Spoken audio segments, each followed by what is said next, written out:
Hello everyone, welcome to your channel unique study hub by Neha. This is Neha. तो कैसे हैं आप सब? होप सो सब बढ़िया होंगे। तो गाइस, आप सबको पता है कि हमारे चैनल पर 6, 7 और 8 की जो है एनसीईआरटी मैं आपको करवा रही हूँ। हिस्ट्री का सेक्शन सबसे पहले मैं आपको करवा रही हूँ और कल मैं आपको ज्योग्राफी का जो है सेक्शन स्टार्ट करवा दूँगी। मैंने सोचा कि पहले मैं आपको ज्योग्राफी करवाऊँगी, ठीक है, क्योंकि सिविक्स जो है मैंने आपको मेरे चैनल पर कंप्लीट करवा दी है। हैंड रिटन नोट्स है, प्लीज़ विजिट कीजिए प्लेलिस्ट पर। अगर आप चैनल से नए जुड़े हैं, आपको मैं बता रही हूँ कि प्लेलिस्ट बनी हुई है, क्योंकि 6, 7, 8 की अगर हम एनसीईआरटी करते हैं तो उससे अप लेवल का भी हमें पढ़ना होगा अगर हम कर रहे हैं सीटेट को टारगेट। ओके, तो सीटेट को अगर पढ़ना है तो 6, 7, 8 की एनसीईआरटी पढ़नी होगी आपको, और साथ में जीएस का सेक्शन भी पढ़ना होगा। अच्छे से थोड़ा सा अप करके पढ़ना होगा कि कोई भी क्वेश्चन आपका ना छूटे। तो गाइस, ये है आज की आपकी क्लास 8, ठीक है। इससे पहले मैं आपको जो है 7 क्लास जो है दे चुकी हूँ हिस्ट्री के लिए। प्लेलिस्ट बनी हुई है, बिल्कुल भी कंफ्यूज नहीं होना है।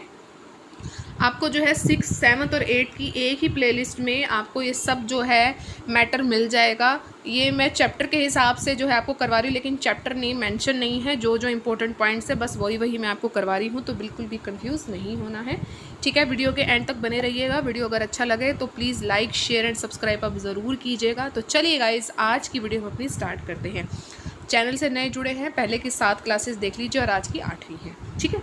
चलिए, एक साम्राज्य है जिसके बारे में हम बात करेंगे। किसके बारे में हम करेंगे? मौर्य साम्राज्य के बारे में बात करेंगे, ठीक है। तो एक साम्राज्य, एक आपका ये टॉपिक है, वो पढ़ना हमें ज़रूरी है। तो जिन शेरों के चित्र आपको रुपये पैसों पर दिखते होंगे, आपने रुपया देखा होगा तो उस पर आपको शेर के चित्र दिखते हैं, तो उनका एक लंबा जो इतिहास है, उन्हें पत्थरों को काटकर बनाया गया था, फिर उन्हें सारनाथ में एक स्तंभ पर स्थापित किया गया हो, ठीक है। तो ये आपने ज़रूर पढ़ा होगा, देखा होगा कि सारनाथ का स्तंभ, ठीक है। जो ये सारनाथ का स्तंभ है, ये किससे रिलेटेड है? तो ये आपके रिलेटेड है अशोक से, ठीक है। अशोक जिस साम्राज्य पर शासन करते थे, उनकी स्थापना किसने करी है? उनकी स्थापना करी है उनके दादा चंद्रगुप्त मौर्य ने। और ये कब करी है? 2300 साल पहले जो है आपके इस साम्राज्य की स्थापना हुई थी। अशोक के दादा का क्या नाम है? क्वेश्चन आ सकता है। चंद्रगुप्त मौर्य। और चंद्रगुप्त ने किसकी मदद से था जो मौर्य वंश की स्थापना की थी? चाणक्य की जो था सहायता से इन्होंने मौर्य वंश की स्थापना की थी, ठीक है। तो इतना जो है आपका एक चैप्टर का बेस है, एक साम्राज्य इंट्रोडक्शन है, जिसके बारे में हम पढ़ेंगे और हम आगे भी पढ़ते जाएंगे, जो आगे जो इम्पोर्टेंट आता जाएगा, ठीक है। तो आपको समझ आ गया है। अब इसमें एक पॉइंट आता है वंश क्या होता है, ये भी आपसे पूछा जा सकता है। वंश क्या होता है? वंश जब एक ही परिवार के कई सदस्य एक के बाद एक राजा बनते हैं तो उन्हें एक ही वंश कहा जाता है, ठीक है। जैसे अभी मैंने आपको बताया कि जो अशोक के दादा का क्या नाम था? चंद्रगुप्त मौर्य, ठीक है। तो अशोक के पिता का क्या नाम था? वो आप कमेंट सेक्शन में बताएंगे। ये मैंने आपको करवा रखा है टेट एग्ज़ाम स्टडी पर। तो जैसे इसके चंद्रगुप्त मौर्य क्या है? इसके दादाजी का नाम है, ठीक है। तो क्या कह रहे हैं कि वंश क्या होता है कि चंद्रगुप्त मौर्य हैं, उसका बेटा और उसका बेटा, तो ये भी राजा, ये भी राजा, ये भी राजा, तो ये क्या हुआ? ये एक तरह का वंश हुआ, ठीक है। तो वंश क्या है? जब एक ही परिवार के कई सदस्य एक के बाद एक जो है राजा बनते जाते हैं तो उनको क्या कहते हैं? हम वंश कहते हैं, ठीक है। अब बात करेंगे हम मौर्य वंश की कि मौर्य वंश में आपके कितने राजा हुए। तो मौर्य वंश जो है 3 राजा इसमें बहुत ही महत्वपूर्ण है। क्वेश्चन बन सकता है, आपसे क्रम पूछा जाता है कि पहले आएगा आपका चंद्रगुप्त मौर्य, ठीक है। फिर इसके बाद आएगा आपका बिंदुसार, ये मैंने ही बता दिया आपको, लिखा हुआ है बिंदुसार, और फिर आएगा अशोक, ठीक है। तो आपसे जो है ये पूछा जाएगा कि मौर्य वंश के 3 महत्वपूर्ण राजा के नाम कौन कौन से? तो चंद्रगुप्त मौर्य, बिंदुसार और अशोक। और जो एक दूत आया था मेगस्थनीज, ये कब आया था? ये मेगस्थीन आया था आपके चंद्रगुप्त मौर्य के दरबार में आया था। ये पश्चिम एशिया के यूनानी राजा जिसका नाम था सेल्यूकस निकेटर। क्या नाम था? Seleucus Nicator. इसकी इसकी बेटी थी हेलेना, जो बनी चंद्रगुप्त मौर्य की बीवी, ठीक है। मेगस्थनीज ये कौन आया था? ये किसके दरबार में आया था? ये चंद्रगुप्त के दरबार में आया था। इसका ये राजदूत था। किसका राजदूत था? ये सेल्यूकस निकेटर का राजदूत था। और जो सेल्यूकस निकेटर है वो कहाँ का राजा था? वो एक यूनानी राजा था। ये कहाँ से आए थे? ये पश्चिमी एशिया से आए थे। देखिए कितने सारे क्वेश्चन बन गए। मैगस्थनीज की एक बुक का नाम है जिसका नाम है इंडिका। ठीक है, तो ये भी आपके लिए क्वेश्चन बन गया है। तो इतने सारे क्वेश्चन इतने से पैराग्राफ में से बन गए, तो आप समझ सकते हैं कितनी इंपॉर्टेंस है एक एक लाइन की। ठीक है, चलिए आगे बढ़ते हैं। मौर्य साम्राज्य को थोड़ा और समझने की कोशिश करते हैं। मौर्य साम्राज्य के उभरने से थोड़ा पहले ही, लगभग आपके 2400 वर्ष पहले ही चीन में क्या हुआ था? चीन में एक बात हुई थी। चीन में सम्राटों ने क्या किया? चीन की दीवार एक का निर्माण शुरू कर दिया। इसे बताने का उद्देश्य ये था कि उत्तरी सीमा की जो पशुपालक लोगों से क्या करना था? रक्षा करना था। चीन की दीवार आपने ज़रूर सुनी होगी, तो उसके पीछे मेन मोटिव क्या था? उसके पीछे मेन मोटिव ये था कि जो उत्तर सीमा की पशुपालक थी उसके लोगों से रक्षा करना था। अब इसको बनने में कितना टाइम लगा? कितना टाइम ये चलता रहा? तो 2000 वर्षों तक दीवारों का जो निर्माण है कार्य चलता रहा। Can you imagine? 2000 वर्ष तक जो है निर्माण कार्य चलता रहा, क्योंकि साम्राज्य की सीमाएं जो थी बदलती रहती थी। इस वजह से इनको इतना समय लग गया। ठीक है, 2000 साल लग गए बनने में। और जो ये दीवार है ना, चीन की दीवार, ये आपकी 6400 किलोमीटर लंबी है। कितने किलोमीटर लंबी है? 6400 किलोमीटर लंबी है।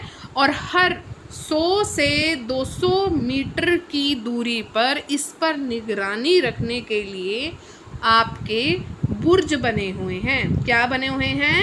बुर्ज बने हुए हैं। क्या पढ़ा है हमने अभी तक? हमने पढ़ा है चीन की दीवार के बारे में।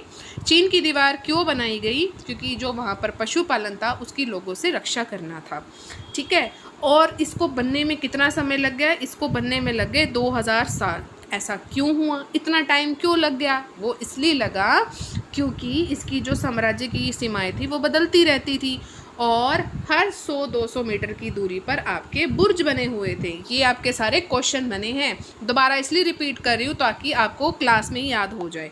ठीक है, अशोक जो थे, वैसे तो चंद्रगुप्त मौर्य है और बिंदुसार इतना जो है प्रसिद्ध नहीं हो पाया, लेकिन जो अशोक का नाम है बहुत प्राउड से लेते हैं।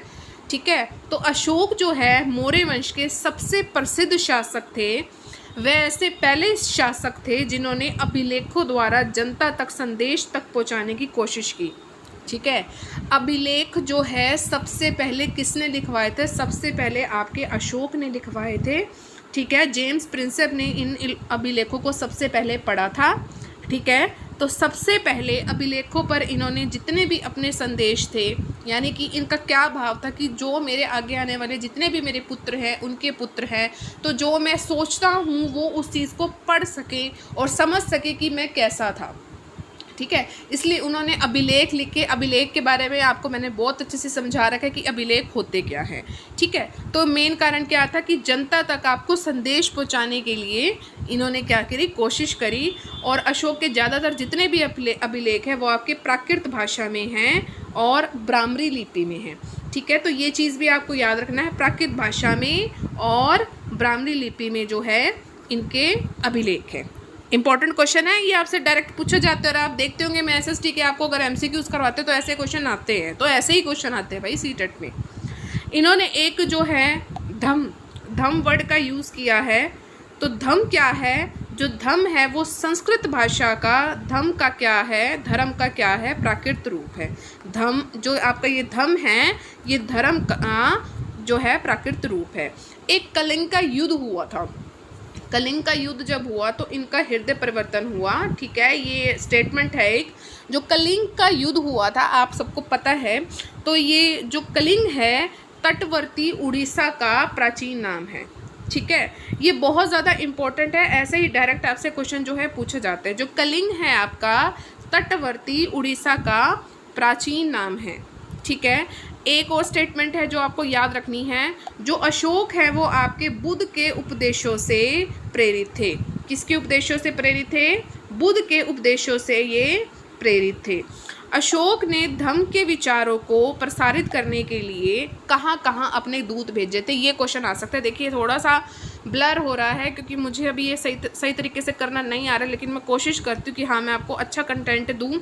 ठीक है, थोड़ी सी आप समझने की कोशिश कीजिए, मैं इस पर वर्क कर रही हूँ, लेकिन मैं साथ साथ लिख भी रही हूँ, बोल भी रही हूँ। ठीक है, तो अशोक ने धम्म के विचारों को प्रसारित करने के लिए कहाँ कहाँ अपने जो हैं दूत भेजे थे। एक तो सीरिया में भेजे थे, एक आपके भेजे थे मिस्र में, एक आपके भेजे थे ग्रीस में, और एक आपके भेजे थे श्रीलंका में। श्रीलंका में तो इसने अपने पुत्र और पुत्री को ही भेजा था, संघमित्रा को भेजा था।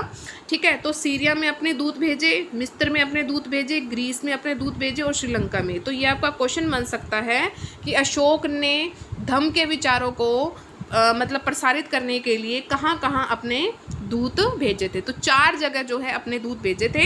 ठीक है, देखिए 2012 में क्वेश्चन भी आया हुआ है कि अशोक द्वारा लड़ी गई लड़ाई का जो स्थल था कलिंग जो था वर्तमान में कहाँ है। ये मैंने अभी अभी आपको करवाया है, तो कहाँ है ये, उड़ीसा में है। तो देखिए 2012 में ये आपका क्वेश्चन आया हुआ है। चलिए आगे बढ़ते हैं, मुझे उम्मीद है आपको इतना समझ आ गया होगा। नेक्स्ट जो हमारा टॉपिक है वो गांव में रहने वाले लोग हैं। ये तमिल क्षेत्र में जो लोग रहते हैं उनके बारे में है। ठीक है, देखिए पढ़ते हैं इसको भी। गांव में रहने वाले लोग, जो तमिल क्षेत्र में बड़े भूस्वामियों को क्या कहा जाता था, तो तमिल क्षेत्र में बड़े जो भूस्वामी रहते थे उनको वेल लल्ला कहा जाता था, वेल लल्ला कहा जाता था। और जो साधारण हल वाहे होते थे उनको उणवार जो है कहा जाता था। ये ऐसे ही आपको याद करना होगा, जो आपके भूस्वामी थे उनको वे लल्ला कहा जाता था और साधारण हलवाओं को उणवार कहा जाता था, और भूमिहीन जो मजदूर दास थे उनको कडेसियार और अधिमाई जो वो है कहलाते थे। आपसे डायरेक्ट क्वेश्चन पूछा जा सकता है कि जो तमिल क्षेत्र में रहने वाले जो बड़े भूस्वामी हैं उनको क्या कहते हैं। 4 ऑप्शन दे देंगे, तो वे लल्ला कहते हैं। साधारण हलवाओं को क्या कहते हैं, उनको हम उणवार कहते हैं। और जिनके पास भूमि नहीं है, भूमिहीन मजदूर है, उनको क्या कहते हैं, उनको कडेसियार, देखिए कडेसियार और अधिमाई जो है वो कहलाते थे। ठीक है, गांव का प्रधान जो था उसको क्या कहते थे, गांव का जो प्रधान था वो व्यक्ति जो था ग्राम भोजक कहलाता था। क्या कहलाता था, ग्राम भोजक। गांव का प्रधान ग्राम भोजक कहलाता था।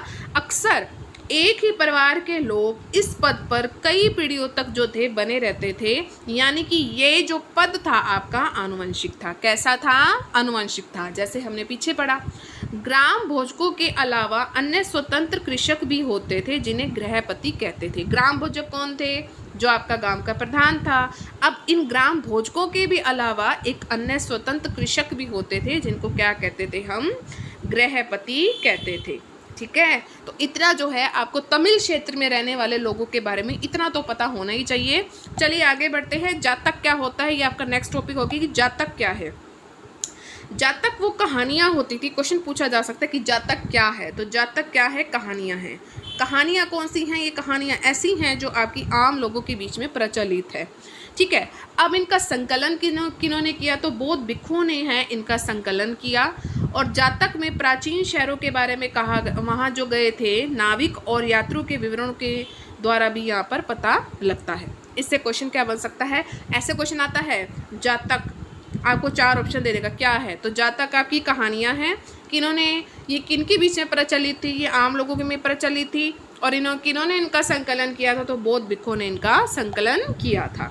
ठीक है, आगे हमारा टॉपिक है सिक्कों के बारे में। सबसे पहले आहत सिक्के जो प्रचलित थे, तो आहत सिक्के कैसे थे, क्वेश्चन इससे भी बनता है, बताती हूँ कैसे आता है। तो आहत सिक्के कैसे थे, आहत सिक्के आपके आयताकार थे और कभी कभी आपके वर्गाकार या गोल भी थे। क्वेश्चन कि मतलब कि किस आकृति के थे आहत सिक्के, आयताकार और वर्गाकार या गोल भी थे। ये धातु की चादर को काटकर या धातु के चपटे गोलिकाओं द्वारा बनाए जाते थे। एक जैसे मान लीजिए धातु की ऐसी शीट हो गई है, उसको काट देंगे और धातु का जो बिल्कुल चपटा हिस्सा होगा ना, उसको गोलिकाओं द्वारा जो ये बनाए जाते थे। इन सिक्कों पर कुछ लिखा हुआ नहीं था। क्या था, सिर्फ इन पे चिन्ह के क्या थे, ठप्पे थे। मान लीजिए कि शेर का चिन्ह होगा, उसका ऐसा ठप्पा सा लगा देंगे, तो ठप्पे से बनाया जाता था, इसलिए ये क्या कहलाते हैं, आहत सिक्के कहलाए। क्वेश्चन आ सकते हैं किस कारण ये आहत सिक्के कहलाए, क्योंकि चिन्ह पर क्या थे, सिर्फ ठप्पे लगे हुए थे। जो ये आपके सिक्के थे ये कहाँ कहाँ पाए जाते हैं, क्वेश्चन सिक्के जो हैं आपके उपमहाद्वीप के लगभग अधिकांश हिस्सों में पाए जाते हैं और ईसा की आरंभिक सदियों तक ये प्रचलन में भी रहे हैं। ठीक है, तो आहत सिक्के के बारे में आपको पता लगे कि आहत सिक्के होते क्या हैं। ठीक है, अभी आहत सिक्के किस किस के बने होते थे? ये चांदी या सोने के सिक्के पर विभिन्न आकृतियों को आहत करके बनाया जाने के कारण इन्हें आहत सिक्का कहा जाता था। ठीक है, तो किसके सिक्के होते थे? मेनली चांदी और सोने के। आगे बढ़ते हैं। देखिए ये मेन पॉइंट है, ये डायरेक्ट आपसे क्वेश्चन पूछा जाएगा कि मथुरा मथुरा कैसा केंद्र रहा है? तो मथुरा आपका एक धार्मिक केंद्र भी रहा है। यहाँ ऐसा खास क्या है मथुरा में? एक तो श्री कृष्ण जी, आपको इतना पता होगा। ठीक है, तो वहाँ पर एक आपका तो बौद्ध विहार है और एक आपका जैन मंदिर है। मथुरा जो है श्री कृष्ण से रिलेटेड है, ये हमें चीज़ पता है, लेकिन अगर आपके ऑप्शन में ये आ गया कि बौद्ध विहार है, यस है, बौद्ध विहार है आपका मथुरा में और जैन मंदिर भी आपका मथुरा में है। वहाँ के अभिलेख में आपको क्या क्या देखने को मिलता है? तो मथुरा के अभिलेखों में आपको सुनार, लोहार, बुनकर, टोकरी बुनने वाले, माला बनाने वाले और इत्र बनाने वालों के उल्लेख मिलते हैं। ठीक है, अगर क्वेश्चन आ जाएगा कि मथुरा के अभिलेखों में किसका आपको विवरण मिलता है, तो मथुरा के अभिलेखों में आपको सुनार का, लोहार का, बुनकर का, टोकरी जो बुनने वाले होते हैं, माला बनाने वाले होते हैं, उनका क्या मिलता है? उल्लेख मिलता है। तो ये हो गया आपके मथुरा के बारे में।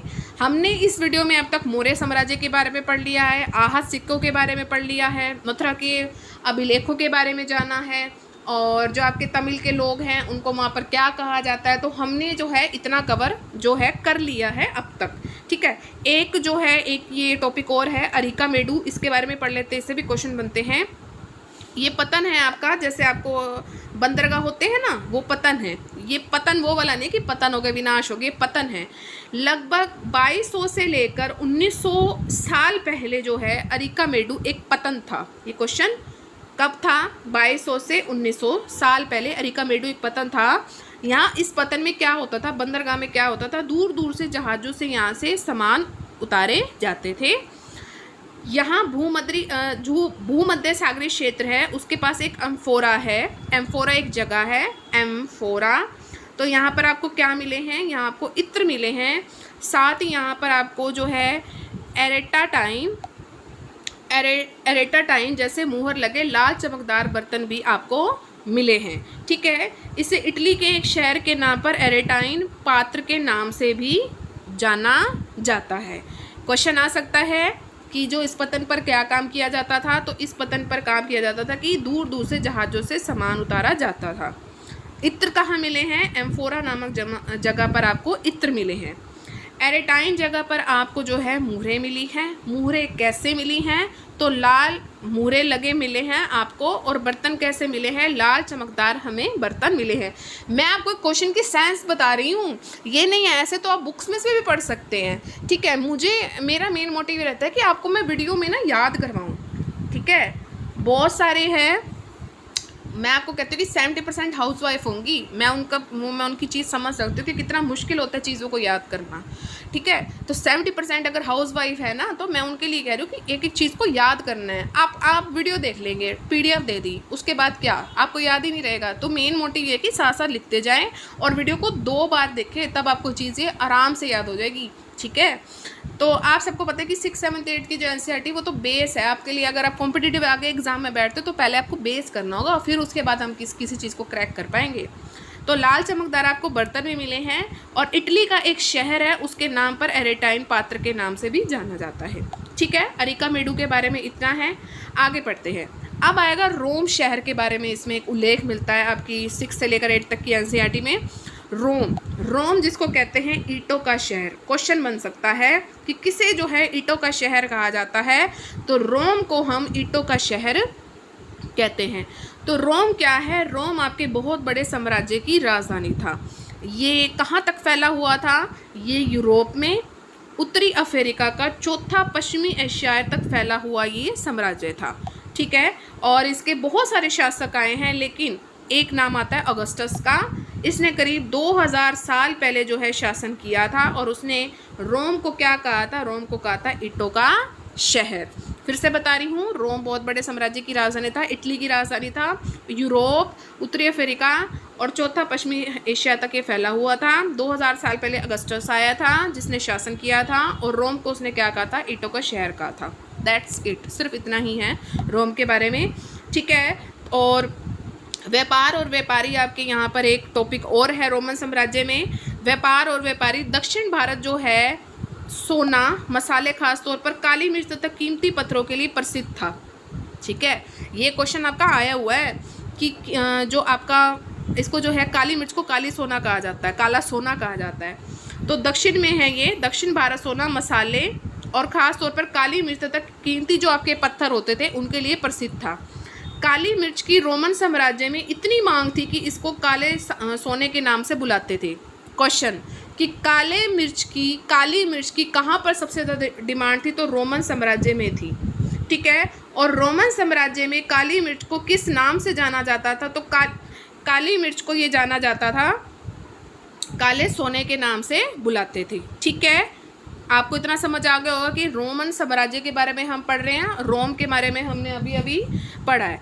अब बात करेंगे हम संगम कविताओं में। तो संगम एक कविता है, उसमें आपकी मूवेंदार की जो है चर्चा मिलती है, मूवेंदार की चर्चा मिलती है। और जो आपका ये शब्द है, ये आपका एक तमिल शब्द है। मूवेंदार का मतलब क्या होता है? मूवेंदार का मतलब होता है तीन मुखिया।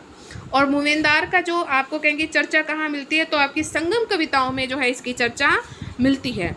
एक क्वेश्चन आपका ये बनकर कि सातवाहनों का सबसे प्रमुख राजा कौन सा था? तो सातवाहनों का सबसे प्रमुख राजा आपका गौतमीपुत्र श्री सातकर्णी था। ठीक है, सातवाहनों का सबसे प्रमुख राजा आपका गौतमीपुत्र श्री सातकर्णी था। ये आपके लिए मैंने मेन पॉइंट उठाए, तभी मैं कह रही हूँ कि मैंने ऐसे चैप्टर को डिस्कस नहीं की भी, ये चैप्टर टाइम सेव कर रही हूँ सिर्फ आपका। ठीक है, अब ये जो रेशम मार्ग है ये हम नेक्स्ट वीडियो से करेंगे। ठीक है, आज के लिए सिर्फ इतना ही। देखिए 21 मिनट की वीडियो हो गई है आज तो। ठीक है, तो आज के लिए इतना ही। आगे जो है हम अपनी हिस्ट्री को कंटिन्यू रखेंगे और मैं आपको 6, 7, 8 की जो है पूरी की पूरी करवाऊंगी। और कल जो है आपको ज्योग्राफी का भी एक क्लास मैं ज़रूर दूंगी, तो उम्मीद है कि 20 मिनट की ही मैं आपको वीडियो दूं। ठीक है, ज्योग्राफी को हम कल से स्टार्ट करेंगे। 6, 7, 8 की उसकी अलग से प्लेलिस्ट बनेगी और इसकी आपकी हिस्ट्री की अलग से प्लेलिस्ट बनेगी। और सिविक्स को हम थोड़ा सा बाद में करेंगे क्योंकि सिविक्स मैंने एक बार आपको अपने चैनल पर करवा दी है। ठीक है, तो अब आप क्या करेंगे? Maximum like, share and subscribe ज़रूर कीजिए, रेड बटन ज़रूर प्रेस कीजिए और ऑल पर ज़रूर क्लिक कीजिए, क्योंकि आपको पता है कि नया चैनल है, आपके सपोर्ट की बहुत ज़्यादा ज़रूरत है। मेरे पास सोर्सेज बहुत कम हैं। ठीक है, मेरे पास एक छोटा सा बच्चा है, सोर्सेज बहुत कम है लेकिन कंटेंट में दम है। ठीक है, सोर्सेज बहुत कम है लेकिन कंटेंट में दम है। तो प्लीज़ आप कंटेंट पर ध्यान दीजिए। ये मत देखिए कि मैं आपको ऐसे पीडीएफ बना के करा रही हूँ, मैं साथ साथ लिख भी रही हूँ। आप जो है मेरी कोशिश को स्वीकारें, सब्सक्राइब करें। ठीक है, सपोर्ट करें चैनल को। देखिए फिर कल कहाँ मैं पहुँच जाती हूँ, मैं आपको और अच्छा कंटेंट दूँगी। ठीक है, सिर्फ और सिर्फ आपके सपोर्ट की ज़रूरत है। मैं ये चाहती हूँ कि ये एक सोच होती है कि कई लोग जो होते हैं ना, लेडीज़ को बहुत पीछे कर देते हैं हर चीज़ से। भाई ये नहीं कर सकती, वो नहीं कर सकती। नहीं, सब कर सकते हैं, सब कुछ हो सकता है। Everything is possible. TET exam study पर मैं आपको क्या करवा रही हूँ? टेट एग्ज़ाम स्टडी पर मैं आपको एसएसटी के 100 क्वेश्चंस जो है करवा रही हूँ। 2 दिन से वीडियो नहीं आ रही है, कुछ दिक्कत हो गई है, कोई बात नहीं, हम फिर से कंटिन्यू करेंगे। तो आप जो हैं जितने भी मैंने क्वेश्चन करवाए हैं वो आपके हर टेट एग्ज़ाम के बहुत इंपॉर्टेंट है, जीएस के लिए भी बहुत इंपॉर्टेंट है। तो उस वीडियो को भी ज़रूर सपोर्ट करें और इस वीडियो को भी अपना भरपूर प्यार दीजिए। सब्सक्राइब के थ्रू सब्सक्राइब का रेड बटन ज़रूर प्रेस करें और कल मिलेंगे नेक्स्ट वीडियो में। Till then thank you so much for watching. अच्छे कंटेंट के साथ हिस्ट्री भी कल मैं आपको करवाऊंगी और ज्योग्राफी की भी एक क्लास आपको ज़रूर दूंगी। चलिए मिलेंगे अपनी नेक्स्ट वीडियो में। Till then thank you so much for watching. Bye bye guys and take care.